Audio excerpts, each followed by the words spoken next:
희년의 나팔을 불어라 희망이 시작된다라는 비전으로 올 한 해를 시작했는데요. 어느덧 올 한 해도 저물어 가고 있습니다. 오늘 또 현장에서 또 온라인으로 함께 예배드리는 우리 사랑하는 성도님들에게 예수 그리스도께로부터 오는 평화가 있기를 주님의 이름으로 축복합니다. 100m 달리기를 다 뛰어 보셨으리라고 생각이 되어집니다. 어렸을 때 국민학교 때 운동회라든지 이런 때 달리기를 다 해보셨을 텐데 목적지가 다 있죠. 그러니까 결승 고린 지점이 있습니다. 그곳을 향해서 열심히 뜁니다. 탕 하면 막 열심히 뛰어가지고 거기까지 꼬린 지점까지 가게 되는데, 꼬린 지점을 바로 앞두고 멈추는 학생은 별로 없습니다. 다리에 쥐가 나서 도저히 쓰러져서 못 뛰고 막 이럴 정도 아니면 대부분은 꼬린 지점을 향해서 마지막까지 최선을 다해서 뛰게 됩니다. 그 꼬린 지점 1m 앞에 두고 그만 뛴다라고 한다면 그것도 미련한 일이라고 생각이 되어지는데, 오늘 그와 같은 모습을 우리에게 보여주는 이스라엘 자손들이 있습니다. 마찬가지로 이스라엘 백성들에게는 광야의 삶이 굉장히 힘들고 어려웠죠. 하나님의 약속하신 땅을 향해서 가고 있는데, 물론 그 광야가 반대로 조금 엘림과 같은 곳을 만나면 굉장히 풍요롭고 좋은 그런 곳들을 만나면 거기서 더 오래 있고 싶고 쉬고 싶긴 하겠지만 거기서 살 수는 없지 않겠습니까? 왜냐하면 하나님께서 말씀하신 꼬린 지점이 있기 때문에, 목표 지점이 있기 때문에 거기를 향해서 가야 되기 때문에 그렇습니다. 우리들의 삶의 여정도 비슷합니다. 우리가 살아가는 이 세상이 아무리 힘들어도, 반대로 아무리 좋아도 우리는 여기서 영원히 머무를 수 없습니다. 언젠가는 다 죽음을 통과해서 하나님께서 마련해 주신 본향, 또 우리가 마땅히 가야 되는, 누구나 다 가야 되는 그 본향을 향해서 우리는 다 떠나야 되는 존재들이라고 하는 거죠. 그런 의미에서 우리가 이 세상을 사는 모든 사람들을 나그네라고 할 수가 있겠습니다. 그래서 우리는 나그네 여정을 함께 하는 동반자일 수도 있겠습니다. 특별히 이스라엘 백성들은 그 광야의 나그네 여정을 함께 가고 있는 믿음의 공동체이죠. 왜냐하면 하나님을 믿고 가는 공동체이기 때문에, 또 하나님께서 약속하신 땅을 향해서 함께 가고 있는 그런 공동체입니다. 근데 그런 여정 속에서 다른 생각과 또 다른 의견을 품게 될 때가 있었겠지만, 그것이 다 잘 믿어보자고, 우리가 함께 더 열심히 가보자고 하는 그런 건설적인 또 희망적인 것이면 좋겠지만, 만약에 하나님의 약속을 저버리고 자기들만 생각하는 것이라면 굉장히 큰 문제가 생기는 것이거든요. 그러니까 오늘 본문의 르우벤 자손과 갓 자손이 그런 모습을 또 보여주고 있습니다. 1절에 보니까 르우벤 자손과 갓 자손은 심이 많은 가축대를 가졌더라. 그러니까 이 말부터가 좀 의미심장하죠. 아무튼 뭐라도 많이 가지면 문제가 생깁니다. 그러니까 많은 가축대는 소유했다라고 하는 거죠. 그러니까 부자라고 하는 의미입니다. 그러니까 이 두 자손들이 보니까 야셀 땅과 길르앗 땅, 이 땅을 보니까 목축할 만한 좋은 장소였던 거예요. 그러니까 더 이상 하나님께서 약속하신 땅을 향해서 가기보다 여기서 우리가 살면 어떨까라는 생각이 든 겁니다. 그래서 모세와 제사장 엘르아살과 회중 지휘관들에게 말합니다. 그러니까 회중 지휘관들의 이름도 다 기록이 되어져 있잖아요. 5절에 이 땅을 자신들의 소유로 주시면 자신들은 요단강을 건너지 않게 여기에 머물러 살겠습니다. 이런 말을 하는 겁니다. 그러니까 더 이상 우리는 하나님이 약속하신 땅을 향해서 가지 않겠습니다. 결승점이 바로 고지 눈앞에 있는데 지금 멈추겠다는 거거든요. 그러니까 이 두 지파의 말에, 이 자손의 말들에 모세의 반응이 어떠했습니까? 그래, 너희들이 우리들과 함께 여기까지 오니라고 수고 많았다. 너희들 많은 가축대가 있고 여기도 보니까 너희들 말대로 목축할 만한 정말 좋은 땅이니까 너희들은 여기서 살아라 이렇게 했나요? 정반대입니다. 모세가 화를 내면서 이렇게 말합니다. 모세가 갓 자손과 르우벤 자손에게 이르되 너희 형제들은 싸우러 가거늘 너희는 여기 앉아 있고자 하느냐. 너희들 지금 뭐 하는 거냐. 형제들은 지금 하나님의 약속하신 땅을 향해서 싸우러 가고 있는데 너희들은 왜 여기 앉아 있느냐. 그러면서 7절에도 이렇게 말하죠. 너희가 어찌하여 이스라엘 자손에게 낙심하게 하여서 여호와께서 그들에게 주신 땅으로 건너갈 수 없게 하려 하느냐. 이 말을 또 하는 겁니다. 그러니까 지금 이 두 자손들이 다른 이스라엘 백성들에게 힘을 주는 것이 아니라 낙심하게 하는 일을 하고 있다는 거예요. 그런 말을 하고 있다는 겁니다. 지금 다른 자손의 형제들은 약속의 땅을 가기 위해서 싸우러 가고 있는데 너희들은 너희들이 편안히 살 만한 장소만 보고 아무것도 안 하고 앉아 있냐라고 하는 말입니다. 여러분, 이 두 자손의 선택은 하나님의 약속을 선택한 게 아니죠. 자신들의 편안한 삶이었습니다. 지금까지 힘들게 여기까지 같이 왔는데 살만한 좋은 환경이 생기니까 이 정도만 좋다라고, 이 정도면 좋다, 여기면 우리가 안 가도 되겠다라고 생각이 든 겁니다. 그래서 굳이 살기 편한 이곳을 떠나서 요단강을 건너서 하나님이 약속하신 땅을 우리는 가지 않겠다라는 말을 하고 있는 거죠. 이 대목에서 우리가 예수님의 제자들도 이런 모습이 있었습니다. 누가복음 9장에 보면요, 예수님께서 베드로와 야고보와 요한을 따로 데리고 높은 산에 기도하러 올라가셨습니다. 그곳에서 예수님께서 막 얼굴이 광채로 변하고 옷도 막 빛과 같이 휘어지는 그런 영광스러운 모습을 보여주시거든요. 또 모세와 엘리야가 예수님과 더불어 말하는 신비한 광경을 이 세 제자들이 보게 됩니다. 반응이 어땠습니까?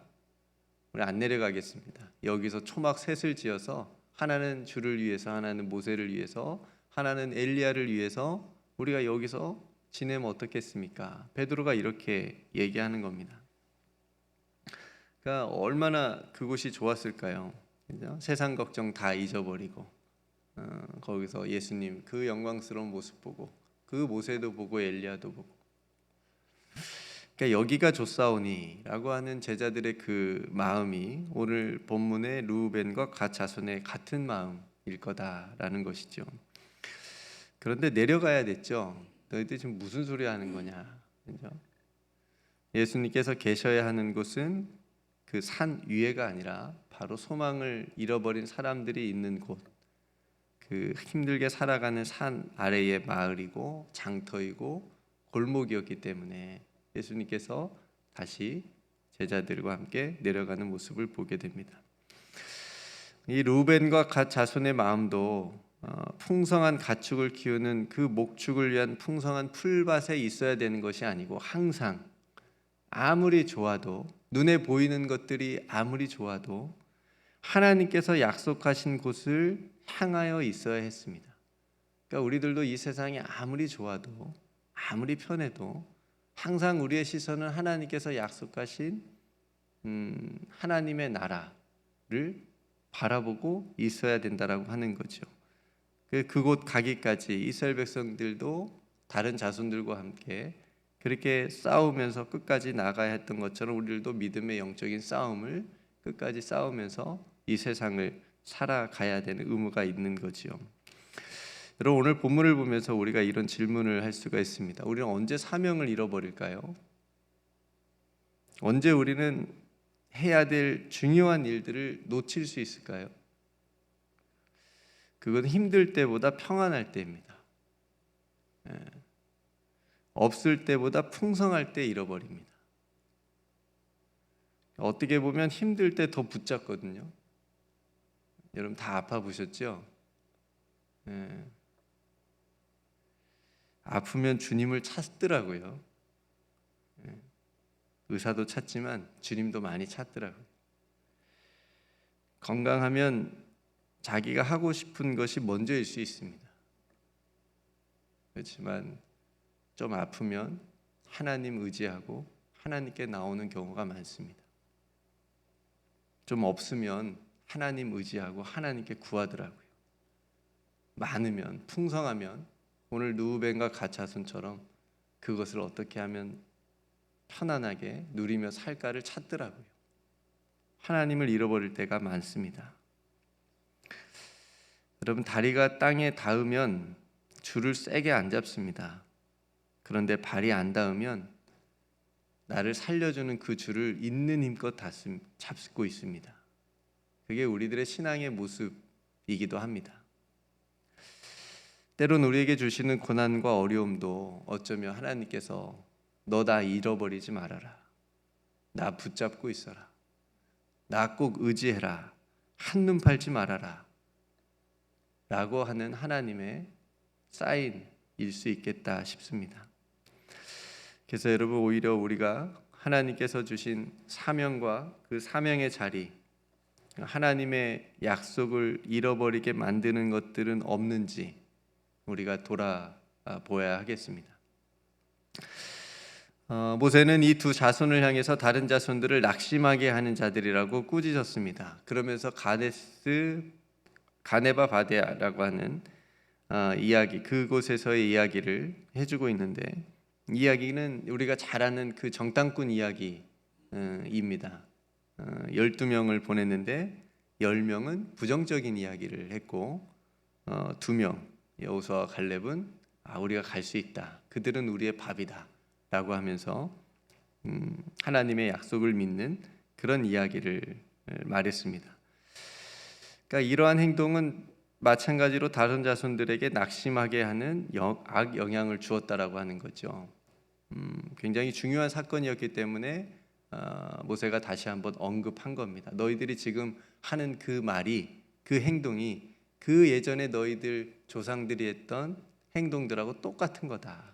왜 그런 말을 해서 이스라엘 백성들을 낙심하게 하느냐. 여러분, 우리들도 때론 말과 행동으로 다른 사람을 낙심하게 할 수도 있습니다. 기운 빠지게 할 수 있고 힘 떨어지게 할 수 있습니다. 우리들의 그런 모습을 돌아보면서 가족에게, 또 자녀들에게, 또 성도들에게 낙심하게 하는 그런 사람이 아니고 힘과 용기를 주는 사람들이 되기를 주님의 이름으로 축복합니다. 좀만 더 같이 가보자. 결승점이 바로 저기다. 고지가 저기다. 좀만 더 같이 믿음으로 살아봅시다. 이런 말들을 통해서 서로에게 힘을 주기를 원합니다.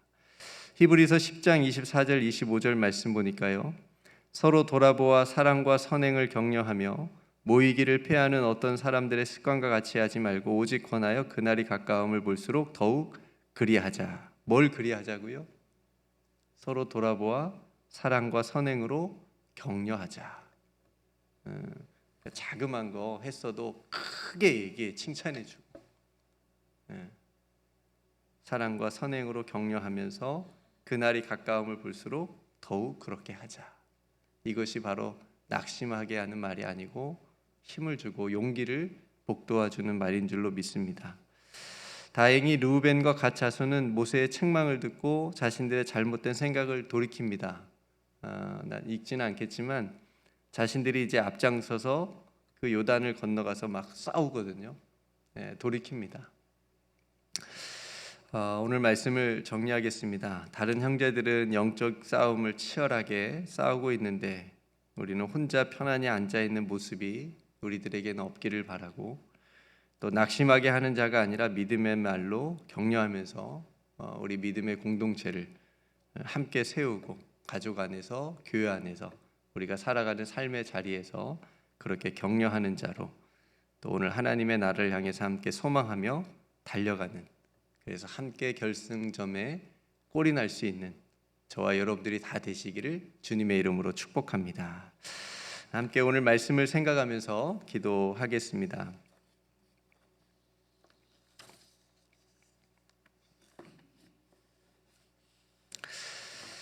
하나님 아버지, 오늘 르우벤과 갓 자손의 자신들만이 편안함을 쫓아 공동체를 낙심하게 하고 하나님의 약속의 땅을 향하여 가는 그 거룩한 길을 저버리는 모습 속에서 동일하게 우리들의 모습을 발견하게 됩니다. 힘들면 주님을 간절하게 찾다가도 조금만 나아지면 우리들도 언제든지 여기가 좋사오니 라고 하는 그런 마음으로 나아가게 됩니다. 주님, 저희를 불쌍히 여겨 주옵소서. 형제들은 영적인 전쟁터에서 피 흘리며 싸우고 있는데 나 혼자 편안함을 누리며 방관하고 있는지 하나님 돌아보며 회개합니다. 주님, 저희들의 이기적인 마음으로 공동체를 낙심하지 않게 하여 주옵소서. 절망하게 하는 입술 되지 않게 하시고 낙심하게 하는 입술 되지 않게 하여 주옵소서. 우리들의 가정이, 우리들의 교회가 서로 사랑으로 선행을 격려하며 함께 승리하는 거룩한 믿음의 공동체가 다 되게 하여 주옵소서. 오늘도 사랑하는 성도들의 하는 모든 일 위에, 그 길 위에 우리 주님께서 함께 하시고 동행하여 주실 줄 믿고 감사드리며 우리 구주 예수 그리스도의 이름으로 간절히 기도드리옵나이다. 아멘.